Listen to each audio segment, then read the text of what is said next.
사연살롱을 찾아주셔서 감사합니다. 40대 워킹맘이에요.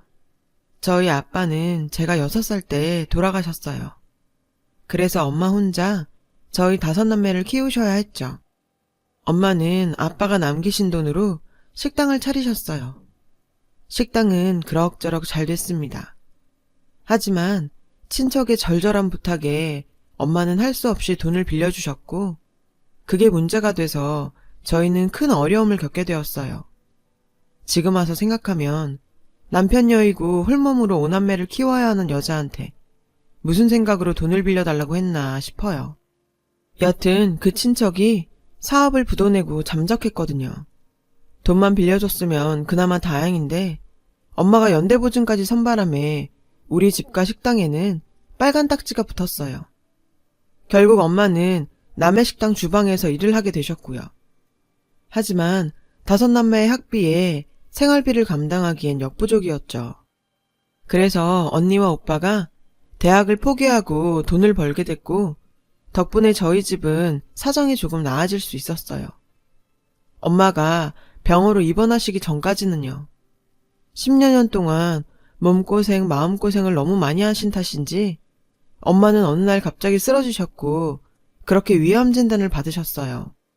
당시 고2였던 저는 그날로 대학 갈 마음을 접었어요.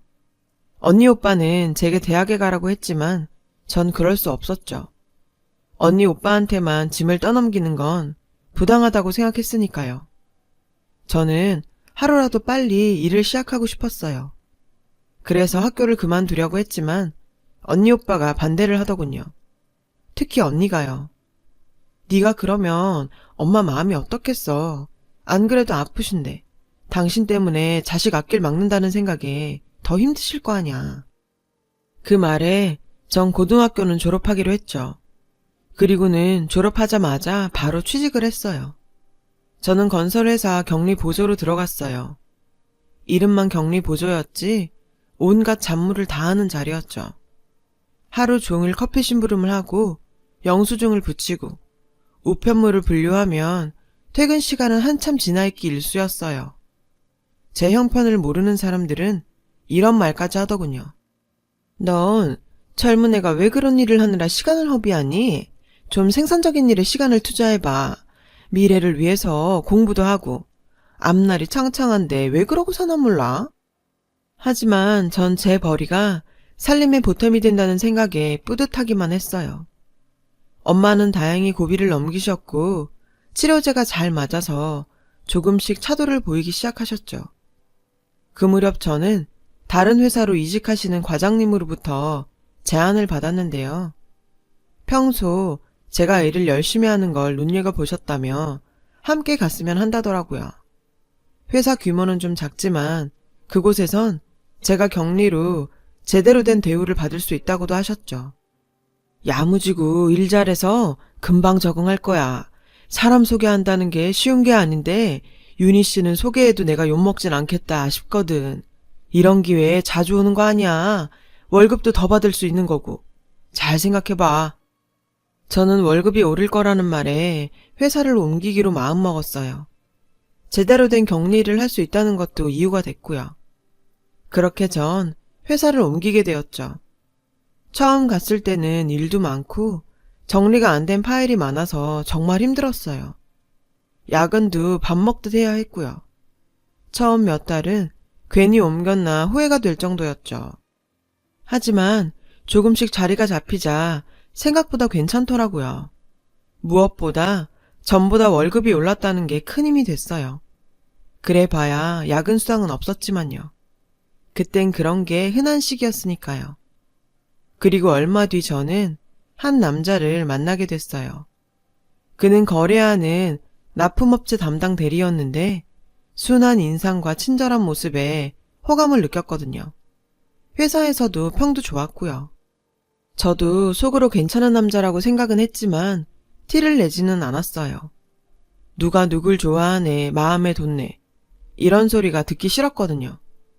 또 대리님은 누구에게나 친절하고 트러블 없이 잘 지냈기 때문에 저를 대하는 것도 남들한테 하는 것과 마찬가지라고 생각했거든요. 그런데 하루는 대리님이 우리 회사에 오셔선 제 자리에 바로 오시더라고요. 윤희 씨, 오늘 저녁 시간 돼요? 저랑 밥 좀 먹어줘요. 제가 오늘 시간이 붕 떠서 혼자 밥 먹게 생겨서요. 전 특별한 일은 없긴 한데, 근데 저랑 식사하셔도 괜찮으시겠어요? 아우, 저야 완전 땡큐죠. 너무 뜻밖이라 놀랐지만 속으론 엄청 좋았어요. 데이트는 처음이었거든요. 그때까지 제대로 된 연애 한번 못 해본 저는 연애엔 완전 쑥맥이었어요. 저는 그날 대학가 카페에서 처음으로 스파게티를 먹어봤어요. 평소엔 회사에 나이 많은 분들 식성에 맞춰서 먹느라 젊은 사람들이 좋아하는 데를 찾아다닐 기회가 없었거든요. 대리님은 그런 저를 배려해 주시는 것 같아서 정말 고맙더라고요. 저는 대리님과 식사를 마치고 가볍게 맥주를 한잔 했어요. 그런데 헤어질 때 저에게 또 만나도 되냐고 하지 뭐예요. 사실 윤희 씨가 처음부터 마음에 들었어요. 야무지고 생활력도 강한 것 같아서요. 제가 원래 외유내강 스타일을 좋아하는데 윤희 씨가 딱 그런 것 같아요. 그런 말 많이 듣지 않아요? 그 말에 기분이 좋기도 했지만 어쩐지 망설여지더라고요. 너무 갑작스럽게 모든 게 진행되는 것 같았거든요. 게다가 이런 일은 처음이라 낯설기도 했고요. 저는 남자한테 처음 고백을 듣고는 어쩔 줄 몰랐어요. 바보처럼요.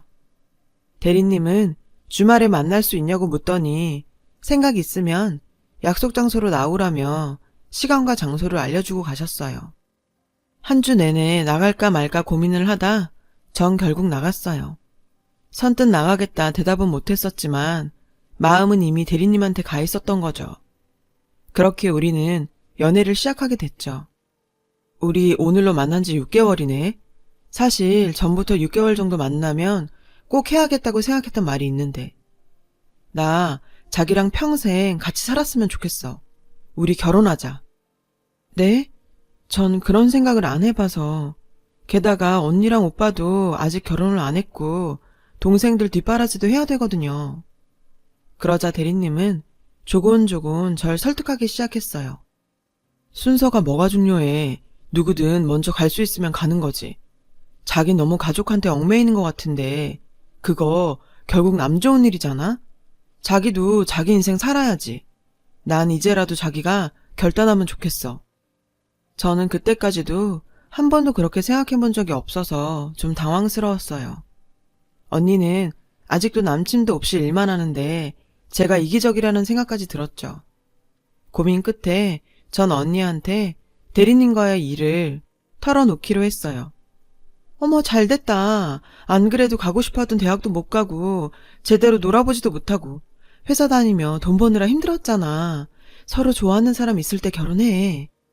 그렇게 저는 남매 중에 제일 먼저 결혼하게 되었어요. 다행히 엄마도 전보다 좋아지셔서 결혼식도 마음 편히 치를 수 있었죠.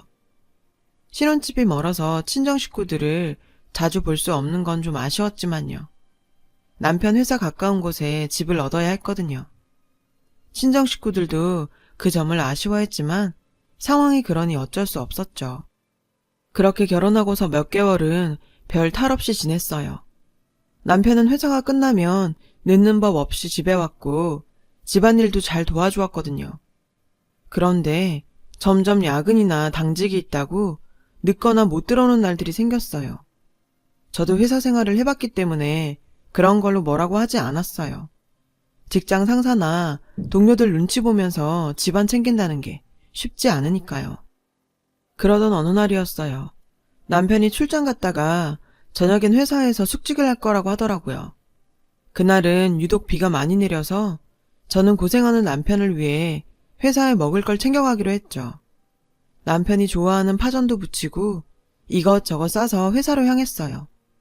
그런데 남편은 회사에 없는 거예요. 아직 안 왔나 싶어 시계를 봤더니 저녁 7시가 넘어가더라고요. 이 시간이면 오고도 남을 시간인데 이상하다 했죠.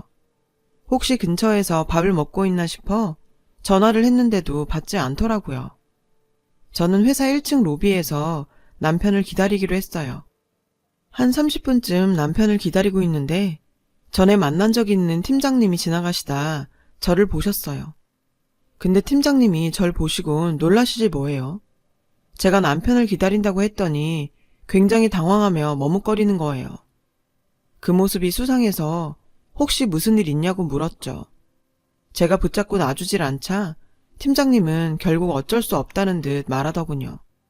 남편은 결혼식하고 얼마 안 돼서 회사를 그만뒀다고요. 정말 마른 하늘에 날벼락도 그런 날벼락이 없었어요. 저는 무슨 일이 있었던 건지 아는 대로 말을 해달라고 졸랐죠. 김 대리가 전부터 도박판에 기웃대고 그랬는데 크게 문제될 정도는 아니어서 회사에서도 그냥 넘어갔거든요. 근데 언젠가부터 판돈이 점점 커진다 싶더니 경찰서를 들락거리더라고요. 회사에서도 이 사람 저 사람한테 빌린 돈도 많고요. 저한테도 빌렸어요. 그게 문제가 돼서 일이 이렇게 됐네요. 그러면서 여기 이러고 있다가 다른 사람이라도 보면 돈 달라고 할 테니까 어서 돌아가라며 절 걱정해 주더군요. 어이가 없다는 게 이런 거구나 싶었어요. 저는 결국 남편이 어디 있는지 모른 채 멘붕이 돼서 집으로 돌아왔어요. 밤새도록 남편한테 전화를 해봤지만 남편은 끝내 받지 않았어요. 그렇게 한잠도 못 자고 밤을 꼬박 샌 후 전 경찰에 신고라도 해야겠다 싶어 집을 나서는데 그때 마침 남편이 현관에 들어서지 뭐예요.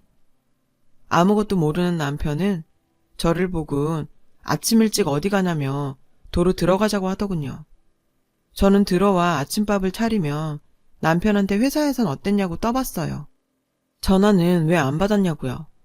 그랬더니 출장 간 일이 정말 힘들었다며 오히려 제가 회사에 없으니 갈 맛이 안 난다고 너스레를 떨군 밥 한 그릇을 뚝딱 비우더라고요.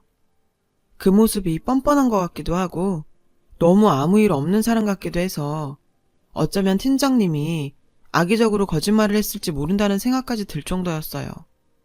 저는 태평하게 잠이 든 남편을 보며 진실이 뭔지 알아보기로 결심했죠.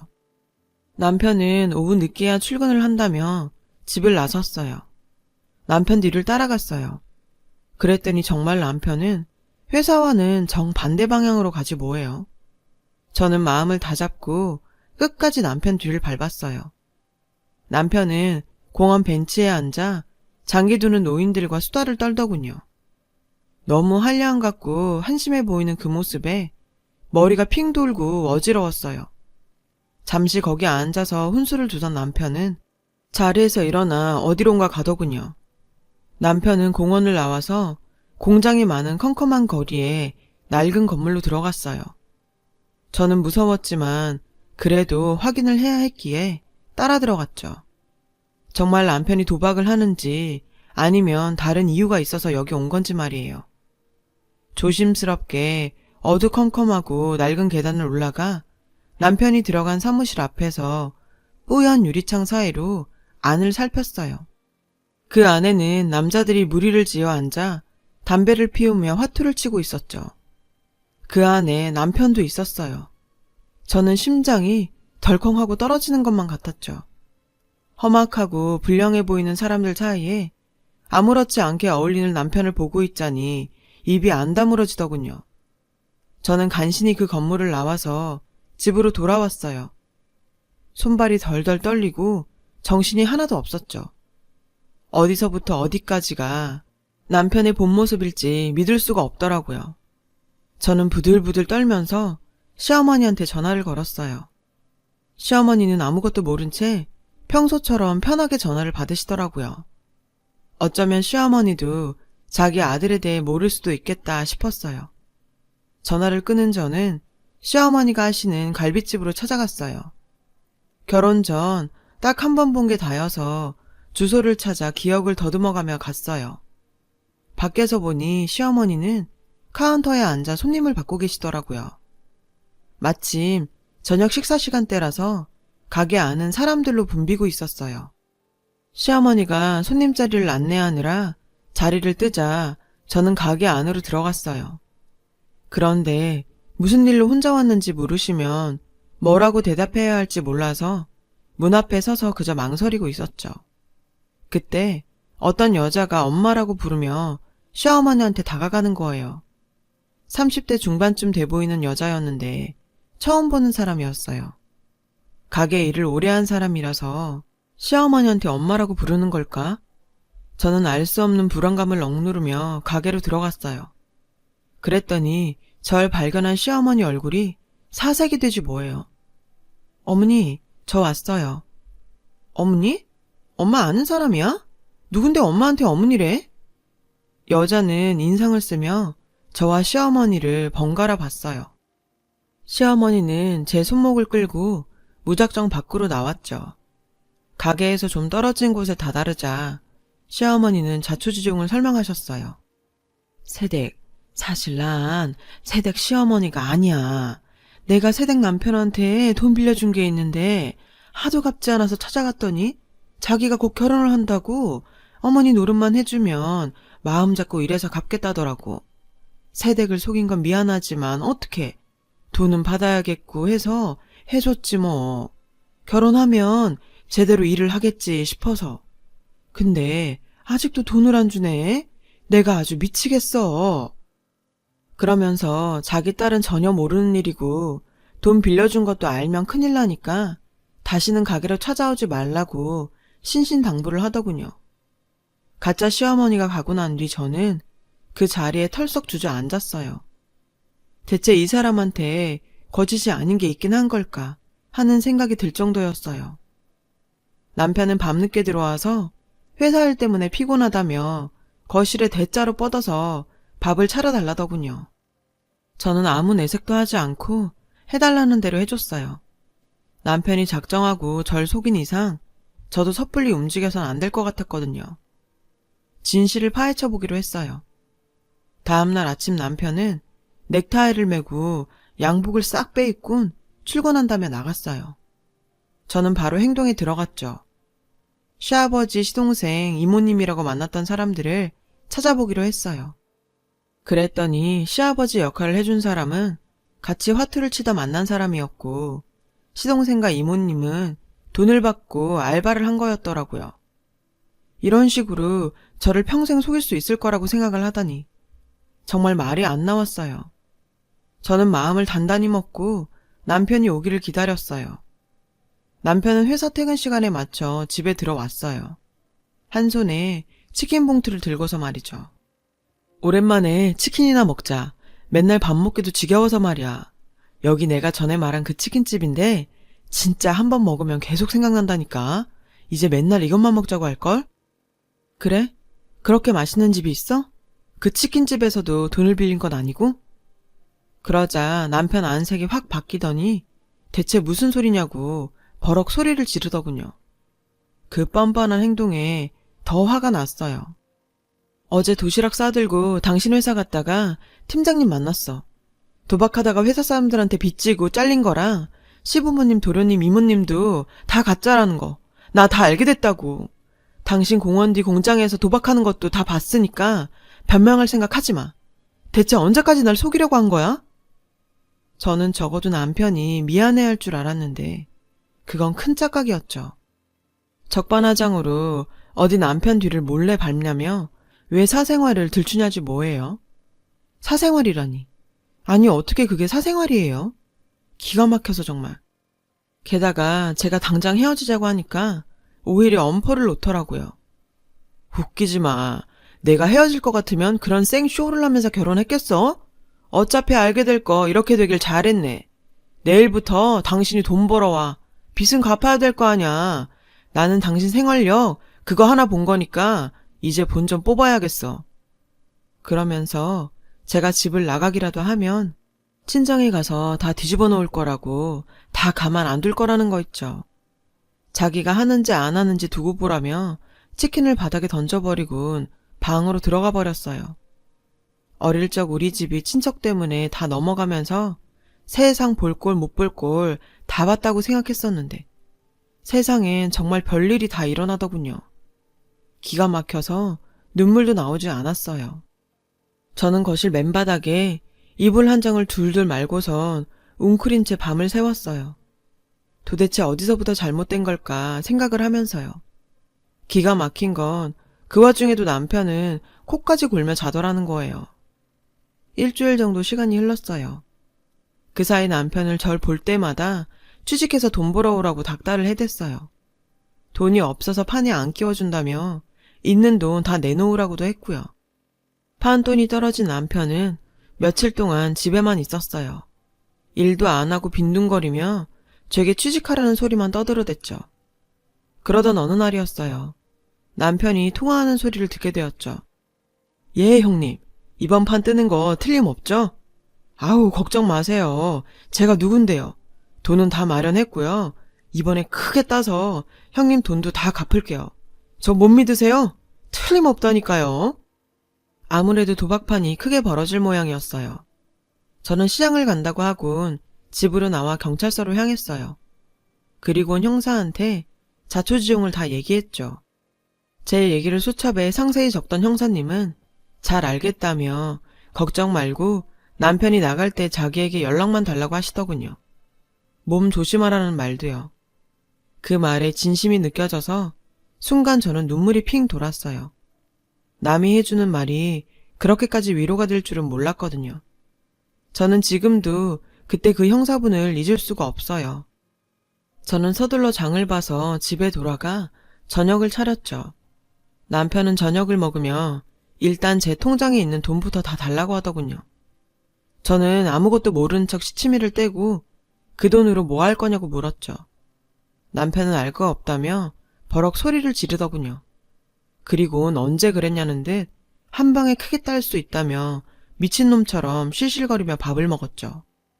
저는 도박은 손목을 잘라야 끊어진다는 말을 그때 실감했어요. 남편한테 통장을 내주었어요. 남편은 의기양양해선 통장을 잽싸게 집어가더군요.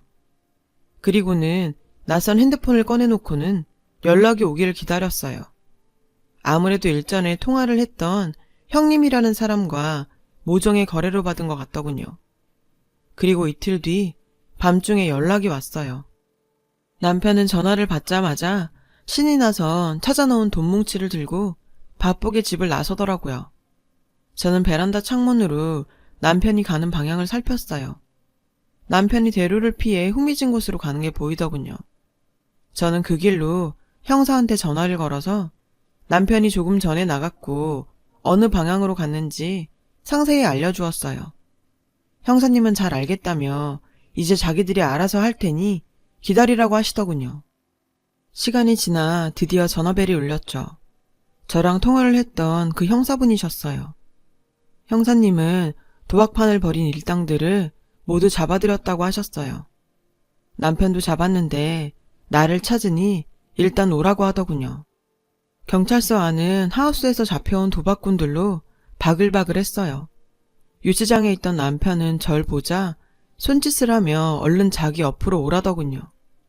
전 그저 쳐다만 볼 뿐 가지 않았어요. 제가 형사님과 얘기할 동안 남편이 뚫어져라 저만 쳐다보는 게 느껴졌죠. 형사님 말로는 남편은 거액 불법 도박 이력이 여러 번 있고 이번에는 사기 도박판에서 바람잡이를 한 게 드러나서 구속이 될 거라고 하셨어요. 그러니 남편한테 할 말이 있으면 지금 하라고 하시더군요. 저는 그제야 남편이 있는 유치장 쪽으로 다가갔어요. 사람을 어떻게 이렇게까지 속여? 거기다 내 가족을 두고 협박을 해? 당신이 그러고도 무사할 줄 알았어? 헤어져. 순순히 이혼 안 해주면 나도 가만히 있진 않을 거야. 남편은 자기 좀 살려달라고 빌더니 곧 씩씩거리며 자기 계산이 틀렸다고 주먹으로 벽을 탕탕 치더군요. 저 사람이 미쳐가는구나 싶었어요. 그런 것도 모르고 저는 그 사람이 좀 잘해준다고 홀딱 빠져서는 정신을 못 차린 게 너무도 후회가 되더라고요. 사람들이 다 웃음나 봐. 지금까지 얼마나 많은 사람들을 그렇게 속이면서 살았는지 모르겠지만 난 달라. 그 안에서 평생 콩밥이나 먹으면서 반성 많이 해야 될 거야. 남편이 저를 부르는 소리를 뒤로 하고 그날로 짐을 싸서 친정으로 돌아왔고 저희 짧은 결혼 생활은 그렇게 끝이 났어요. 가족들은 저보고 큰일 날 뻔했다며 이만하길 다행이라고 다독여 주었죠. 이후 저는 보험 설계사로 취직을 해서 열심히 일을 하고 있어요. 그러다가 좋은 사람도 만났고요. 된통 당한 경험이 있는지라 쉽게 마음을 열지 못했는데 그 사람은 인내심을 가지고 저를 기다려주더군요. 그렇게 딱 10년 전에 저는 재혼을 했답니다. 지금은 아들을 둘이나 뒀고요. 여전히 일도 하고 있어요. 지금까지도 저는 전 남편이 어떤 사람인지 잘 몰라요. 가끔은 그 사람은 진짜 누구였을까 궁금하기도 하지만 알아서 뭐 하겠어요. 어차피 사기꾼인 건 변하지 않을 텐데요. 이렇게 제 긴 이야기가 끝이 났네요. 그래도 고생 끝에 낙이 온다고 요즘 같기만 하면 앞으로 바랄 게 없을 것 같아요. 지금까지 제 얘기를 들어주셔서 감사드리고요. 다들 행복하시고 건강 조심하세요. 여러분, 사연 댓글에 응원과 현명한 조언 부탁드려요. 좋아요와 구독은 저에게 큰 힘이 됩니다.